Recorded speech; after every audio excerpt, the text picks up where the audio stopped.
Hello, my name is Dr. Trish McClung, and I'm going to talk to you today about really what makes a good teacher and what makes a bad teacher.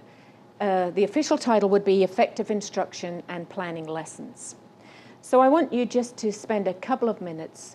You can talk to your neighbor or you can write it down in a list. I want you to list what you would think of as your worst teacher. And then I want you also to make a list of what you think the characteristics of your best teacher. So I'll just let you have a few minutes, a couple of seconds to write that down. And then I also would like it if you could talk to each other and say, this was my best teacher, this is what she was like or he was like, and this was my worst teacher.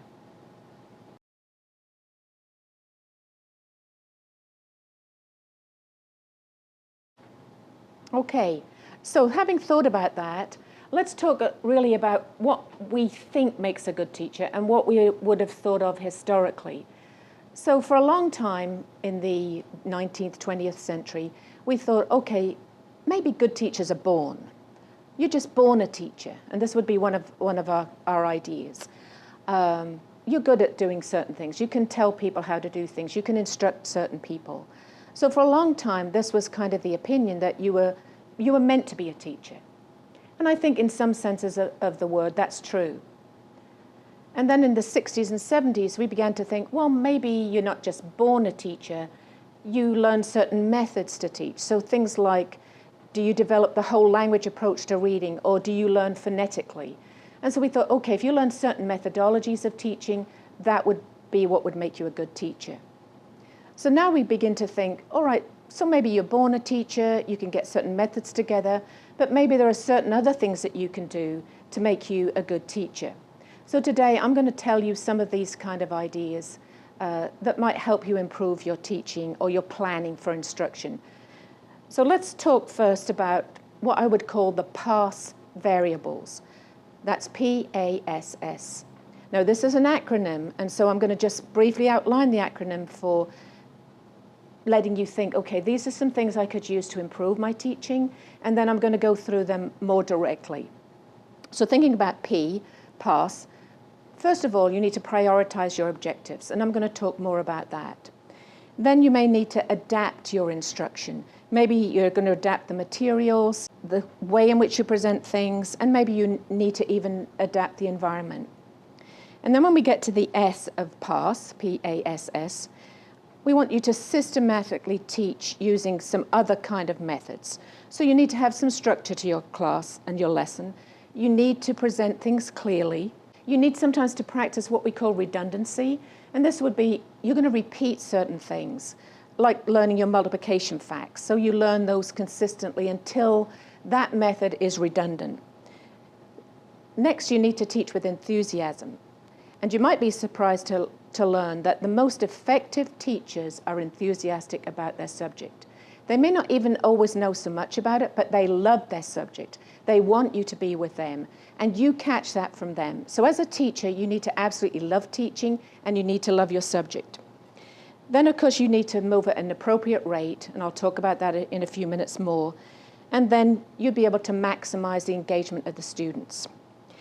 And lastly, the last S on PASS, P-A-S-S, you need to systematically evaluate the outcomes. So in other words, you need to test what you've taught. Do your students know what you've taught them? Can they reproduce what you have taught them? So when you're prioritizing instruction, I want you to ask this question. What is the most important thing I want my students to come away from this lesson? You may have other smaller details, but what do you want everybody to know? And then you need to plan to cover the content. And there's a systematic way to do that as well. You need to base your instruction on the prioritized objective. That is the most important thing. Then you need to consider what we call scope and sequence. How deep you're going to go, or how broad you're going to cover something, and in what order you're going to cover something. So some lessons, some things that you want to teach are obviously sequential. You teach addition before you teach multiplication. You would teach all the steps in a process of equations before maybe you went on to calculus. Then there are other things that you can teach in isolation. So think about how broad, how deep, and how wide you want to teach something, and then also do you need to teach it in sequence.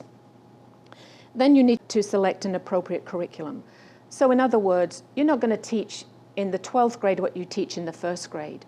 They again may have gone in levels of understanding, but you're going to choose something appropriate for certain age ranges.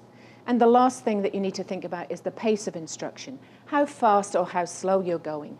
I'm sure we've all had teachers that wrote things on the board and then they erased it before we could copy it down. You give a big sigh, you think, why don't they know I'm not at that point already? And so you need to adjust your pace. And you may need to adjust that within your classroom as well. There are some students that are going to learn something much more quickly than other students, and you may need to reteach or pre-teach, give them a chance to learn something slightly beforehand before you actually present that particular topic to the class. So how do we write a good objective?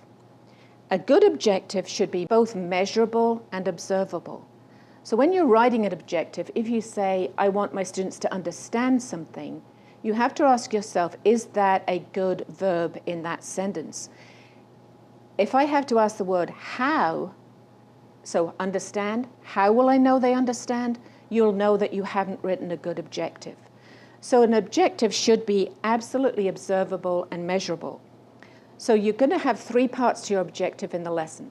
What is it you want them to learn? Secondly, under what conditions will they learn that particular thing? Who are they going to learn it with? When? Where are they going to demonstrate that to you?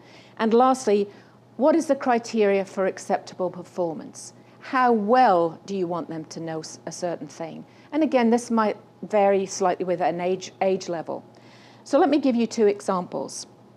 This would be the example of a good objective. The student will independently write 5 causes for the American Civil War with 100% accuracy. I can observe them writing it. I can observe how well they write it with 100% accuracy. I can measure that. And I'm telling you exactly what I want them to be able to do.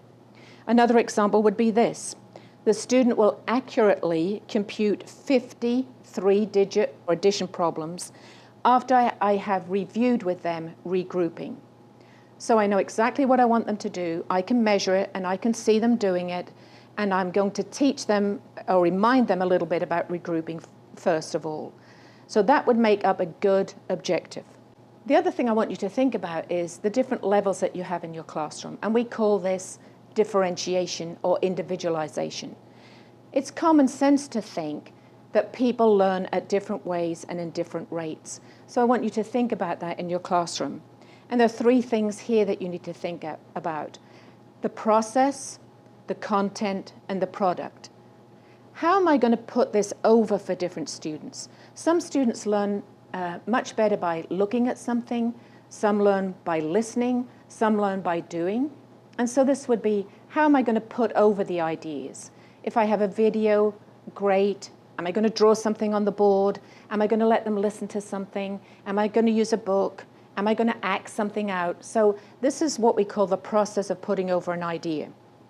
The next thing is the content. What information? This really relates back to the objective.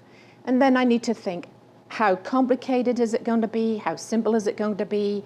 And just exactly what I want them to understand, how much detail is going to be in the content of my idea. And then lastly, we call it the product. Some people call this the assessment piece. So this would be, what am I going to count back from the student that would demonstrate to me that they know something? And so it could be a quiz, it could be an essay, it could be a picture, it could be a poster. Maybe they could write a play. So that would be differentiating the product or the assessment that I do.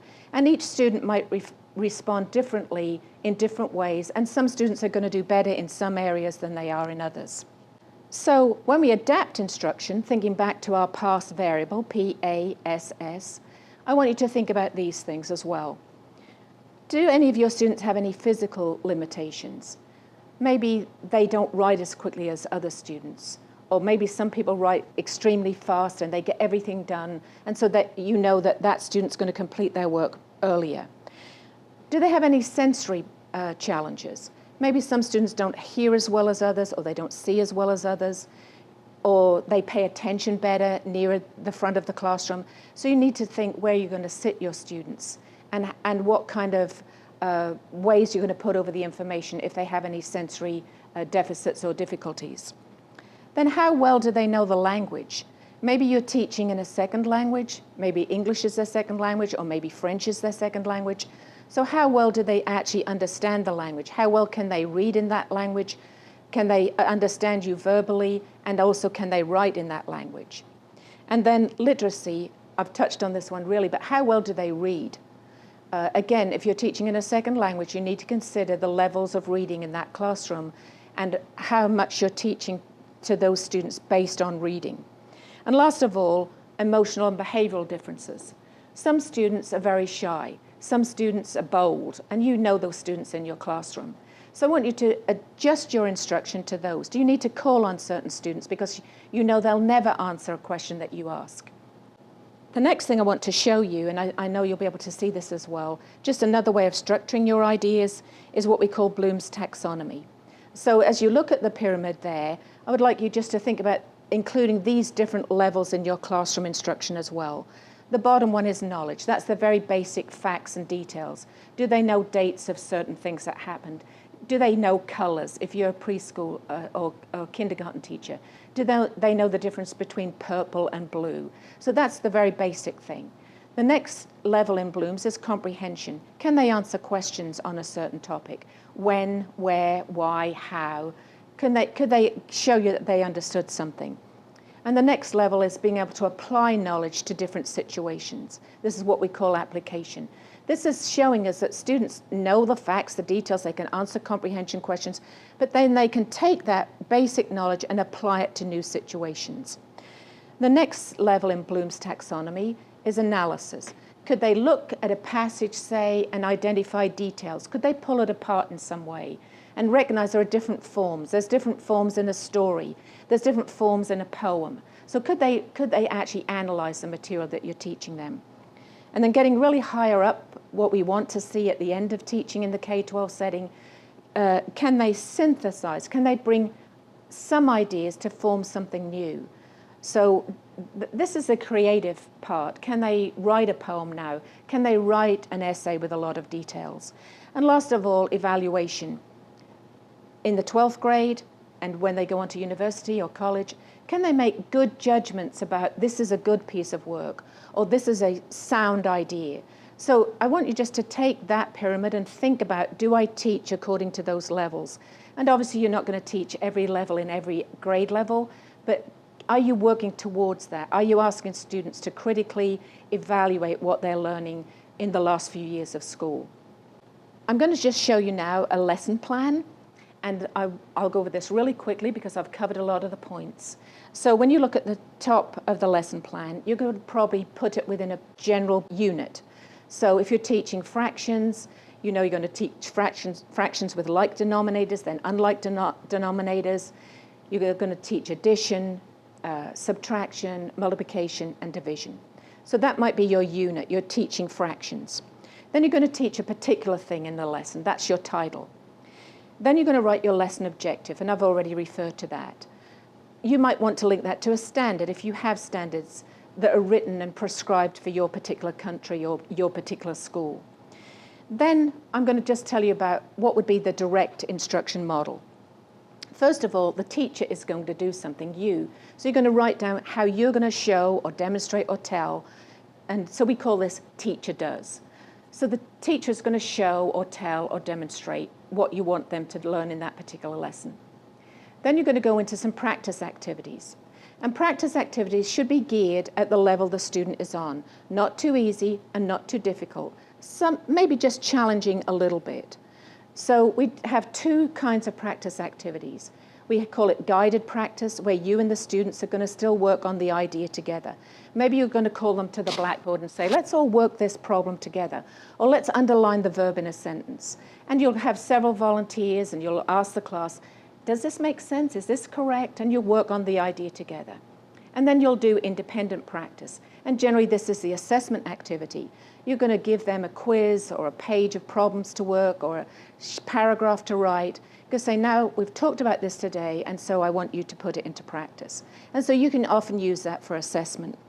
And then at the end, you should bring the lesson to a close. You should ask, what have we learned about today? Or you can summarize it yourself. Am I correct? Is this what we learned today? So you want to crystallize and sum up the ideas for the students at the end of the particular lesson. And I do have some examples of this. This is something perhaps you could easily make. This is a recall card, so the student can write some of the things that they've learned today. They could also say, this was the best part of the lesson for me, like this was my favorite part of the lesson. I really enjoyed being able to learn about another country, and they could put some details. And this is, what did I do in math class today? So you can make many, many of these, and we call these exit tickets. And again, this is a brief assessment and a brief measure for you that the students understand what you want them to know. So in conclusion, I have a slide now called Characteristics of Highly Engaging Teachers. And I want to ask you to go back to what you learned at the beginning, or what you wrote down at the beginning, what you discussed, what makes a good teacher or a bad teacher. And I would hazard a guess that you have written down the things that I have said today, or what I'm going to say in this last slide. I would think that you love teachers who knew their content. If they were a history teacher, they knew about the history that they were teaching you. If they were a chemistry teacher, they knew how to do experiments. You liked a teacher who knew their stuff. They knew their content. The next one says responsiveness to student needs. I'm sure that you loved your teacher who cared about you. They were willing to answer questions. They were willing to spend time with you. They were enthusiastic about what they taught. And then the next one says the socio-emotional climate of the classroom. That's, did the classroom feel good to you? Did you have friends in that classroom? Did the teacher create groups for you to be in? Did you just feel good when you went into that classroom, but not so good when you went into another classroom? And the last one, student autonomy. I would hazard a guess that you liked the teacher that gave you some independence, that let you select some of your ideas that you wanted to put into practice. And I would also hazard a guess that you're sitting there today because you had a teacher who taught you how to be independent and taught you to make autonomous decisions. So I want to thank you for listening to me today. I wish I could see you and talk to you, but I hope that you will take some of these ideas and put them into practice in your teaching. Thank you.